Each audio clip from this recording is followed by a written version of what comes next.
Coucou les amis, j'espère que vous allez bien. Aujourd'hui, je vais vous parler du pervers narcissique dans toute sa splendeur. Pour ma part, tout va bien, j'ai fait un petit bilan thyroïdien et figurez-vous que je suis enfin en euthyroïdie. Ça faisait quasiment 1 an que j'étais en hypothyroïdie. Donc j'étais vraiment très fatiguée, j'avais pas la pêche, enfin j'étais vraiment pas bien du tout. Et là, j'ai l'impression d'avoir une énergie débordante. Alors j'espère que je vais rester en euthyroïdie et que je ne vais pas cette fois-ci tomber en hyperthyroïdie parce que ça aussi c'est quelque chose d'assez désagréable. Mais on va parler du sujet du jour. Déjà avant toute chose, si vous n'êtes pas abonné à ma chaîne, je vous invite à le faire de suite en cliquant sur le bouton s'abonner et en activant la cloche de notification pour ne rien rater. Et alors, pour celles et ceux qui ne me connaissent pas, j'ai été victime de pervers narcissique, dont ma dernière relation avec une psychologue clinicienne qui était perverse narcissique. Et oui, comme quoi ça existe. Et heureusement, je m'en suis sortie. Donc, pour vous les amis, c'est pareil. C'est tout à fait possible de vous sortir d'une relation d'emprise. Parce que, franchement, quand on est en lien avec le PN, qu'on est en pleine relation avec lui, on n'arrive pas, on a du mal à sortir quand même de cet enfer. On pense qu'on n'arrivera jamais à arrêter cette relation. Et quand on a le déclic, la prise de conscience, c'est à ce moment-là, les amis, qu'il faut absolument fuir et adopter le no-contact à vie. Vraiment, plus aucun contact. Et ça marche du tonnerre. Maintenant, on va rentrer dans le sujet du jour. Vous êtes prêts? C'est parti! Comment qualifier le pervers narcissique? C'est un dragon gluant de la confusion qui utilise des mots inintelligibles.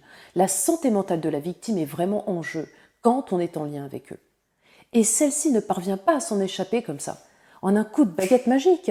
Elle ne parvient pas à ressentir une insensibilité suffisante pour prendre le recul nécessaire et considérer calmement ce qui se passe ou s'est passé pendant tout ce temps entre le dragon et elle. Le pervers narcissique vous empêche de vous approprier votre propre pensée. Il passe son temps à annuler l'autre. Vous, les amis, il bouleverse votre fonctionnement par des paroles folles et des conseils malveillants, qui sont les causes de confusion et que le PN déverse dans votre tête. C'est un véritable véhicule du sadisme refoulé, possédant une force destructrice puissante, alors que vous cherchez à l'aider. Vous êtes constamment dans un effort désespéré pour sauver votre PN qui lutte et ne vous laissera jamais vous affirmer en tant que sujet. Sa communication est affolante. Il vous rend fou. Et son entreprise de vous rendre dingue est motivée par le désir d'extérioriser, d'éliminer la folie qu'il ressent, qu'il sent menaçante. Sa quête est que vous lui sacrifiez tout votre psychisme et que vous n'existiez plus. C'est juste abominable, parce qu'avec un PN, on ne s'appartient plus et la relation est basée sur le pouvoir, l'emprise, alliant subtilement séduction, envahissement, expulsion d'une part mauvaise du moi et verrouillage. Les amis, sachez que c'est toute la séduction qui est mise au service de la manipulation stratégique et qui a pour objectif d'équivalent d'anti-relation, vital pour les PN et qui déclenche à tout moment des crises. Non seulement ils contrôlent la situation, mais ils maintiennent leurs victimes dans un état de dépendance cruelle. La dynamique du couple, quand l'un des deux est pervers, est destructrice. Et le contenu de cette relation est une mise en scène criante de l'impossibilité d'être deux. Toute manifestation de votre part, tout mouvement signifiant un tant soit peu votre existence propre suscite immédiatement chez lui une réaction brutale de répression. Et celle-ci débouche sur une interaction intense, souvent un passage à l'acte violent. Il prend un malin plaisir à bafouer les lois de base de la relation humaine et son trouble relationnel prend la forme d'un délire dans la réalité. Votre propre réalité, les amis. Retenez bien que vous êtes confrontés à des êtres vidés de leur propre substance. La prise de conscience est inévitable et salutaire si vous désirez sortir de cette situation diabolique. Je ne vous cache pas que l'après-PN est une autre étape particulièrement difficile où vous aurez des moments de doute, des désirs de revenir avec votre PN qui a instauré un manque en vous par des attitudes et des comportements hautement toxiques, extrêmement dangereux, une ambivalence à vous faire perdre la tête, des techniques de manipulation en jouant avec le chaud et le froid pour que vous puissiez ne plus vous passer de lui ou d'elle, des bouleversements au sein même de votre propre psychisme, qui a été fortement blackboulé, perturbé, chamboulé et contraint de vous plier à ces 4 volontés.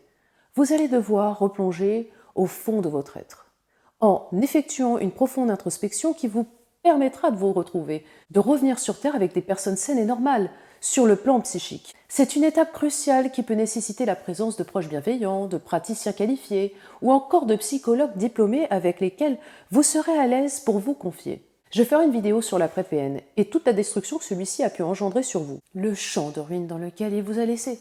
Au départ, c'est la passion, l'énergie de la détresse, la confusion des sentiments, le temps suspendu, le trop-plein d'excitation, les déferlements d'amour et ensuite de haine, entraînant des violences affectives, des dépressions, le manque de l'autre, les sentiments de vide, les misères de la sexualité, le stress, le trauma. Avec le PN, ce n'est que de l'excès. Outre leur visée perverse, ces stratégies relationnelles présentent des mécanismes de type psychotique, où le déni occupe une place centrale. Sa victime est plongée dans une relation où règne la confusion entre amour et séduction. Et il s'ensuit une perturbation du sens réel. À leur côté, les disputes sont innombrables, comme des caricatures de procès à coups de preuves concrètes, dénoncées de faits et gestes. Elles sont interminables. Les scènes de ménage, dans ce qu'elles ont de trivial et d'avilissant, apparaissent comme des formes de régression à la limite de rendre l'autre fou. La victime fait l'expérience d'une plongée abyssale dans tout ce que le mal peut comporter. Toi qui as détruit en moi la croyance en un bonheur possible avec toi, ne crois pas que je vais te permettre d'être heureux. Je te fais une vie d'enfer. Je te rends le mal pour le mal.